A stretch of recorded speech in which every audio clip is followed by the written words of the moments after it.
Bonjour et bienvenue dans cette nouvelle vidéo. Aujourd'hui, je suis ravie de partager avec vous le pas à pas complet permettant de vous réaliser un petit sac cœur trop mignon. Donc c'est parti, on y va.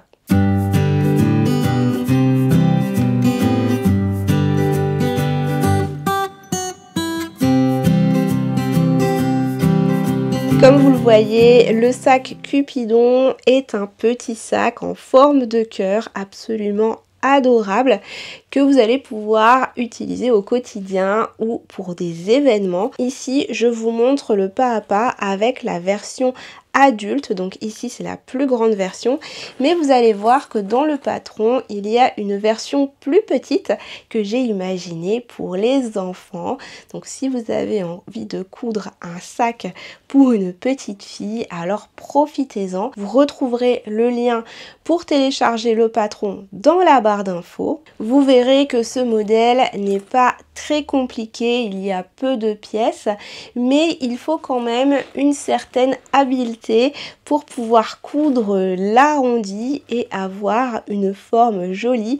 Donc c'est un modèle qui est accessible, mais si vous débutez tout juste la couture, alors peut-être que ce n'est pas le patron le plus simple à réaliser, puisque comme je le disais, il y a quand même la petite partie technique des arrondis ici du cœur, mais avec un petit peu de patience et également une machine à coudre qui passe les épaisseurs, vous allez y arriver sans souci. Dans tous les cas, vous avez cette vidéo, le livret pas à pas avec des photos, et si vous avez besoin, envoyez-moi un petit message, je serai ravie de vous aider. Pour coudre le sac, nous allons avoir besoin d'un tissu pour l'extérieur du sac. Ici, je vais utiliser une toile de coton un petit peu épaisse. Je vous recommande d'utiliser un tissu extérieur suffisamment épais pour que votre sac ait de la tenue, mais il faut aussi qu'il soit relativement souple pour pouvoir coudre plus facilement les arrondis de votre sac cœur. Si le tissu est trop raide, si vous ne pouvez pas un petit peu le manipuler, alors vous allez avoir de la difficulté pour coudre les arrondis. Je vous recommande vivement de choisir un tissu qui aura de la tenue mais quand même de la souplesse. Si vous avez besoin d'apporter une tenue supplémentaire à votre tissu, je peux vous recommander de venir l'entoiler avec un entoilage molletonné comme celui-ci. Ici, il s'agit de la référence Vliseline H630 que j'aime beaucoup et que je peux vous recommander pour ce type de projet. Pour ce pas à pas, j'ai envie d'utiliser un tissu un petit peu brillant comme celui-ci pour l'avant du sac que je vais venir matelasser avec justement cet entoilage thermocollant. Je vais vous montrer comment tirer profit des différentes lignes que j'ai tracées pour vous sur le patron et par exemple en les utilisant pour matelasser votre tissu. Pour ce qui est de la doublure, vous pouvez choisir une toile de coton plus fine, que ce soit avec ou sans motif. Pour ma part, ici dans ce tutoriel, je vais utiliser une toile sergée de coton blanche avec des petites paillettes. Pour réaliser ce sac, vous allez également avoir besoin d'une fermeture à glissière non séparable. Vous pouvez la choisir comme moi ici avec des maillons métalliques pour avoir une jolie finition. Mais vous pouvez aussi utiliser une fermeture à glissière classique en plastique que vous allez pouvoir retrouver en plus grand choix de couleurs. Choisissez en fonction de ce que vous trouvez en mercerie, il faut qu'elle fasse 30 cm. Toujours dans la mercerie, on va avoir besoin de deux anneaux, qu'ils soient rectangulaires ou en demi-lune, comme c'est le cas ici. Il faut qu'ils mesurent 2,5 cm pour coller aux dimensions du patron. Vous pouvez bien entendu choisir des anneaux d'une autre dimension. Dans ce cas, il va falloir adapter la sangle en conséquence ou alors la mesure des pièces qui correspondent aux brides. pour que celle-ci s'adapte à vos anneaux. Concernant la sangle du sac, soit vous pouvez la réaliser vous-même, soit vous utilisez une sangle au mètre d'une largeur de 2,5 cm ou alors la même que celle de vos anneaux. Pour cela, vous avez le pas à pas photo qui vous explique comment coudre la sangle. Dans ce pas à pas, je vais en profiter pour vous montrer comment faire avec une bandoulière chaîne qui donne une finition différente et également très sympa pour ce petit sac. Enfin, il vous faudra le patron de couture que je vous invite à télécharger via le lien en barre d'infos. Vous allez pouvoir l'imprimer chez vous et le scotcher. Choisissez la taille que vous avez envie de réaliser. Il y a un patron pour la taille adulte. C'est la version que je vais faire aujourd'hui avec vous, mais il y a également une taille plus petite que j'ai pensée pour les enfants. Donc faites attention à imprimer le patron que vous avez envie de coudre et vous allez pouvoir couper directement le tissu puisque les marges de couture sont inclus. Vous voyez, ça va être le trait à l'extérieur. Le trait intérieur correspond à la ligne de couture si jamais vous avez besoin de faire des modifications, au moins vous savez où se situe la ligne de couture. Enfin, vous allez avoir besoin de votre matériel de couture de base, c'est-à-dire un fil coordonné, des épingles ou des pinces, des ciseaux, votre machine à coudre bien entendu. Si jamais vous avez besoin d'informations concernant le matériel à utiliser pour coudre, je vous mets en barre d'infos le lien d'un article de blog où je vous présente tout le matériel pour coudre, donc allez voir si vous en avez besoin. Vous allez devoir couper la pièce A 2 fois dans le tissu extérieur et 2 fois dans la doublure. La pièce B correspond au dessus du sac et là encore vous devez la couper 2 fois dans le tissu extérieur et 2 fois dans la doublure. Le dessous du sac C est à couper une fois dans le tissu extérieur et une fois dans la doublure. Au sujet des brides, vous allez devoir couper des morceaux mesurant 7 cm de long et 6 cm de large si vous avez une boucle qui correspond à la dimension proposée par le patron. Sinon, vous devez adapter la largeur de la bande en fonction de votre boucle. Vous pouvez en couper 2 si vous mettez la sangle au niveau des côtés du cœur.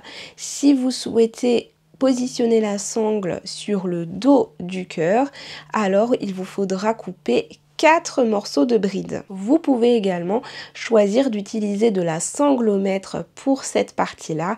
Alors dans ce cas, vous devez couper des morceaux de 7 cm de sangle. Et enfin, concernant la dernière pièce, la poche, vous devez couper 2 morceaux de doublure pour réaliser la poche en doublure. Si vous souhaitez mettre une poche supplémentaire sur votre sac, dans le dos du sac par exemple, alors je vous invite à couper une pièce de doublure et une pièce de tissu extérieur. Je vais vous montrer comment réaliser cette poche dans cette vidéo. Je profite de cette vidéo pour vous montrer des petites choses supplémentaires par rapport au pas à pas photo. En particulier, je vais vous montrer comment matelasser le devant du sac pour avoir un rendu un petit peu plus original. Je vais vous montrer comment coudre les brides sur les côtés avec un tissu. Donc dans le pas à pas photo, vous avez la version en simili cuir qui est la même que si vous utilisez une sangle au mètre. Ici, je vais vous montrer la version avec un tissu. Et enfin, je vais vous montrer comment réaliser une poche supplémentaire dans le dos de votre sac. 3 petites choses que vous pouvez choisir de faire ou non pour coudre votre sac cœur Cupidon. Si vous avez tout votre matériel et vos pièces découpées, alors c'est parti pour le pas à pas. Je commence par vous montrer comment matelasser l'extérieur du cœur. Sur le patron, vous avez des petits cœurs intérieurs dessinés que j'ai repassés ici plus foncés pour que vous puissiez bien le voir. Et l'idée, ça va être de le reporter sur votre tissu. Donc si vous avez la possibilité de le faire avant de poser l'entoilage thermocollant, vous pouvez, mais si comme moi votre tissu est opaque et du coup vous ne pouvez pas jouer avec la transparence, mon astuce c'est d'utiliser un papier intissé à déchirer. Le papier intissé est un peu transparent, donc on peut décalquer très facilement les petits cœurs. Et ensuite, on va venir positionner cet intissé sur notre pièce extérieure. Vous voyez, comme ceci. Donc on va pouvoir par exemple l'épingler pour éviter qu'il ne bouge. Et l'idée ensuite, ça va être de venir coudre sur les lignes, donc sur le papier intissé, et ensuite on va venir le déchirer pour le retirer tout simplement. Pour pouvoir matelasser notre pièce extérieure, il faut avoir un petit molleton. Si vous avez, comme moi, de l'entoilage molletonné thermocollant, alors dans ce cas, c'est l'idéal. Comme ça, vous êtes sûr que ça ne bouge pas. C'est ce que je suis venue coller ici pour cet exemple. Mais si jamais vous n'en avez pas, vous pouvez utiliser du molleton non thermocollant. Je vous recommande de découper une pièce un peu plus large que votre patron et venir coudre le matelassage et recouper ensuite ce qui dépasse. Pour matelasser le cœur, je vous recommande de commencer par le petit cœur intérieur et d'aller au fur et à mesure vers l'extérieur. Prenez le temps de bien créer votre forme pour obtenir le rendu le plus joli possible. Une fois que les coutures sont terminées, on vient déchirer délicatement le papier intissé et voilà, notre pièce devant est matelassée. Commençons par coudre la fermeture à glissière. On prend l'une des pièces B tissu extérieur et on vient positionner la fermeture à glissière, endroit de la fermeture à glissière contre endroit du tissu. On vient épingler, puis on va coudre le premier ruban. On passe à la machine à coudre et on va devoir changer de pied presseur pour un pied spécial fermeture éclair et on va coudre à 1 cm du bord. Et voilà, le premier côté est cousu. On vient donner un petit coup de fer à repasser pour bien positionner le tissu. Puis on va s'occuper du deuxième côté de la fermeture à glissière. Donc on prend la deuxième pièce B que l'on vient positionner endroit de la pièce contre endroit de la fermeture à glissière de l'autre côté du ruban. Hop là. Je retourne le tout pour m'aider à épingler. Puis on va venir coudre le deuxième côté à la machine à coudre. Et enfin, je vous conseille de venir surpiquer les marges de couture à 5 mm du bord de la couture précédente en allongeant un petit peu votre point. Ça vous fera une jolie finition au niveau de la fermeture à glissière. Et voilà, la fermeture éclair est posée, ça donne ceci. Et je nomme cette pièce le dessus du sac. Lorsqu'on a un tissu épais, la manière la plus facile de créer des brides ou même des sangles, c'est de venir replier ici 1 cm qui est la marge de couture, de fixer le pli au fer à repasser, de faire la même chose de l'autre côté. Et enfin, de venir replier en deux le tissu, voilà, que l'on va venir coudre ici à 2 mm du bord pour fixer le tissu et créer la bride. Et on va venir coudre également de l'autre côté pour avoir une symétrie et que ce soit plus joli. Une fois que c'est fait, on va prendre une bride et un anneau et on va venir insérer l'anneau dans la bride, puis replier la bride envers contre envers afin de venir emprisonner l'anneau. Si vous avez choisi d'utiliser une sangle, alors vous devez couper un morceau de 7 cm et procéder exactement de la même manière, c'est-à-dire passer la sangle dans l'anneau et venir la plier en deux. Et on va venir coudre ici afin de maintenir la bride en place. On commence à avoir des épaisseurs à cette étape, donc allez-y doucement. Puis on va venir positionner les brides aux extrémités de la fermeture à glissière, vous voyez comme ceci, et on va venir bâtir à la machine à coudre. Lorsqu'on doit coudre des épaisseurs, vous voyez, le pied de biche est complètement penché ici et le tissu ne peut pas avancer correctement. C'est impossible que la machine puisse bien piquer avec un pied de biche complètement penché comme ça. Donc la solution quand vous avez des épaisseurs telles, c'est d'utiliser quelque chose pour venir caler et maintenir horizontal le pied de biche. Moi j'utilise ce petit objet qui était fourni avec ma machine à coudre.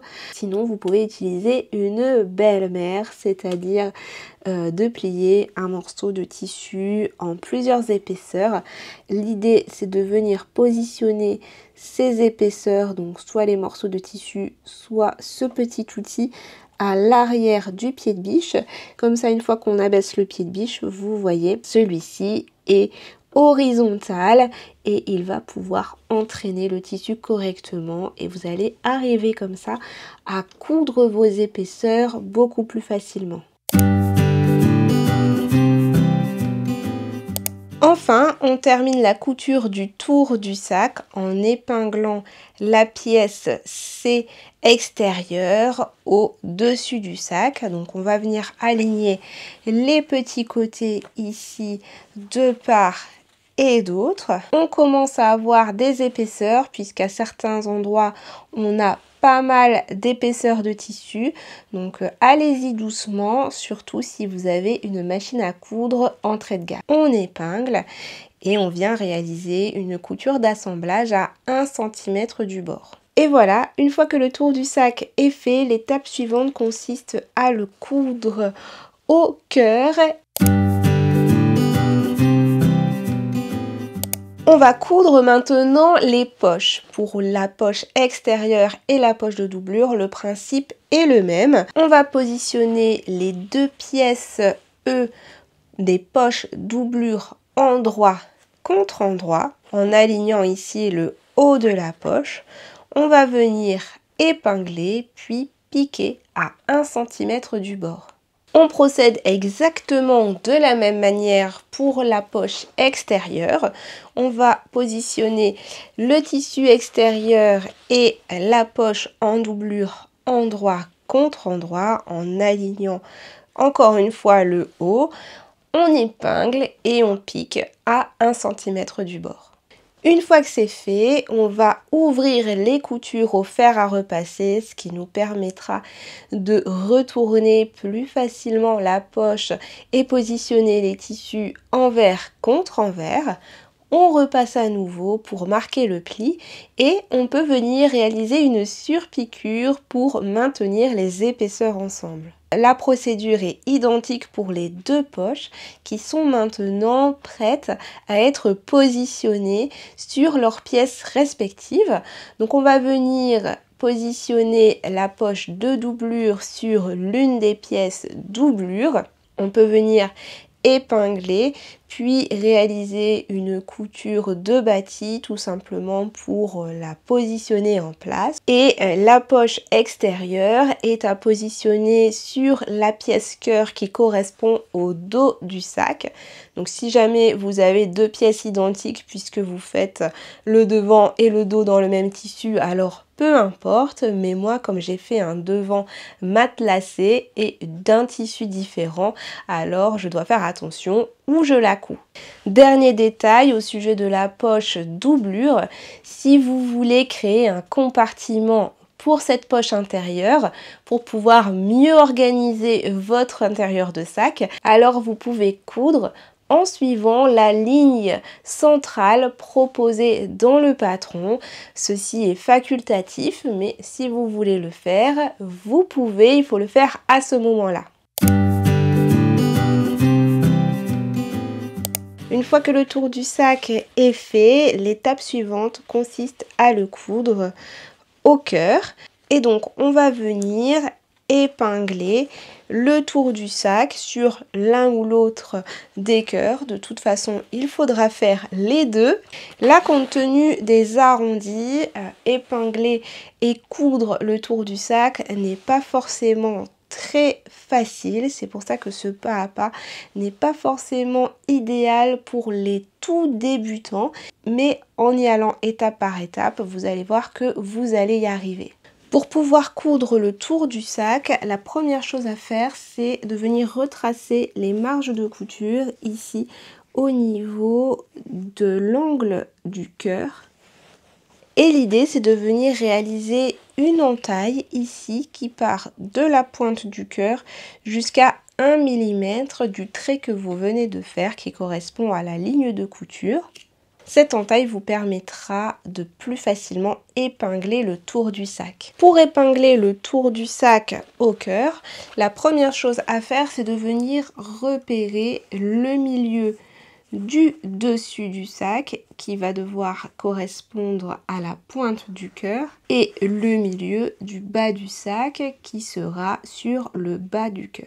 Donc une fois qu'on a repéré ça, on vient positionner le premier repère ici sur le haut du cœur, le deuxième repère sur le bas du cœur et ensuite l'objectif c'est de répartir la matière tout autour.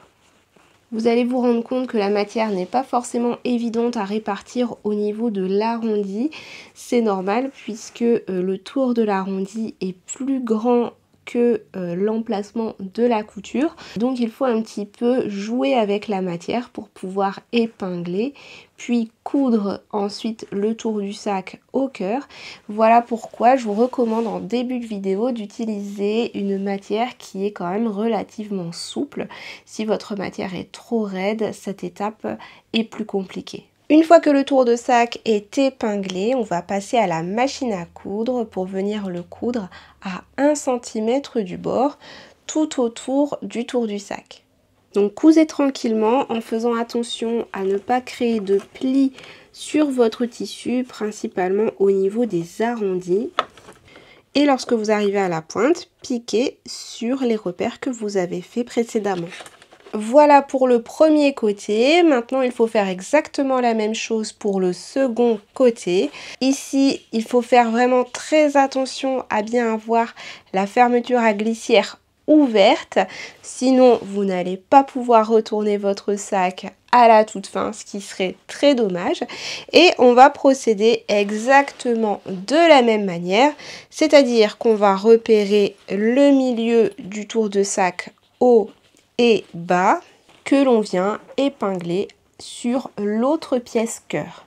Et on va venir coudre en suivant exactement les mêmes recommandations que pour le premier côté. Une fois le sac cousu, on va venir cranter les marges de couture pour pouvoir les positionner convenablement ensuite. Ou si vous voulez aller un tout petit peu plus vite, vous pouvez simplement venir les recouper de moitié. Une fois que c'est fait, on va venir retourner le sac sur l'endroit et on roule la matière entre ses doigts pour créer une jolie forme de cœur. Voilà ce que ça donne, ça commence à être beaucoup trop mignon. Si vous voulez, pour conserver une jolie forme au niveau du cœur, je vous invite à rabattre les marges de couture vers la pièce A, la pièce en forme de cœur, et venir surpiquer tout autour pour maintenir les marges de couture vers l'intérieur du cœur. Ça permettra d'avoir une plus jolie finition. Pour coudre la doublure, la première étape consiste à réaliser un rentré sur les pièces B de doublure, donc un rentré de 1 cm qui correspond aux marges de couture sur le long d'un grand côté de la pièce B. Vous voyez, ce pli se fait en miroir si jamais vous avez un sens dans votre motif. On va procéder exactement de la même manière pour la doublure, c'est-à-dire que on va venir reporter les marges de couture ici au niveau de la pointe, puis faire une petite entaille qui va nous faciliter l'épinglage et la couture du tour du sac. Puis on vient épingler le tour du sac en doublure endroit contre endroit sur l'une des parties de la doublure. Donc encore une fois, on épingle tout d'abord le haut, puis le bas, et on vient répartir la matière ensuite. Voilà, n'hésitez pas à mettre beaucoup d'épingles pour bien répartir la matière. Et une fois que vous avez épinglé, on va venir coudre la doublure à 1 cm du bord tout autour du cœur. Le second côté du tour de sac va se coudre sur le second cœur en doublure, exactement de la même manière. Donc je vous recommande d'épingler à nouveau très soigneusement et de coudre le tour du sac au deuxième cœur à 1 cm du bord. On arrive à la dernière étape de ce pas à pas qui consiste à venir insérer la doublure ici dans le sac. Donc faites bien attention à positionner la poche de la doublure sur le dos du sac, en particulier si comme moi vous avez fait une petite fantaisie sur le devant. L'objectif sera d'épingler ici la doublure au niveau de votre fermeture à glissière, puis de venir coudre la doublure au sac avec de petits points à la main. Si vous avez besoin de plus de détails concernant le point à la main, je vous réfère à une autre vidéo de ma chaîne, je vous mettrai le lien en barre d'infos. Il ne vous reste plus qu'à réaliser la sangle réglable et de venir la fixer au niveau des anneaux. Là encore, je vous réfère à une autre vidéo YouTube. Pour ma part, je vais utiliser une chaîne que je viens tout simplement attacher ici aux anneaux. Hop. Et voilà, le petit sac est terminé, je le trouve vraiment trop mignon. Je trouve que la petite chaîne comme ça fait vraiment aspect bijou pour ce petit sac cœur brillant. Je suis vraiment contente de cette réalisation. J'espère que ce tutoriel vous a plu et que vous avez réussi à coudre votre sac. N'hésitez pas à me mettre un petit message en commentaire si vous avez cousu une version et à m'envoyer une photo du résultat. Je vous souhaite bonne couture et je vous dis à très bientôt ici ou là. Bye!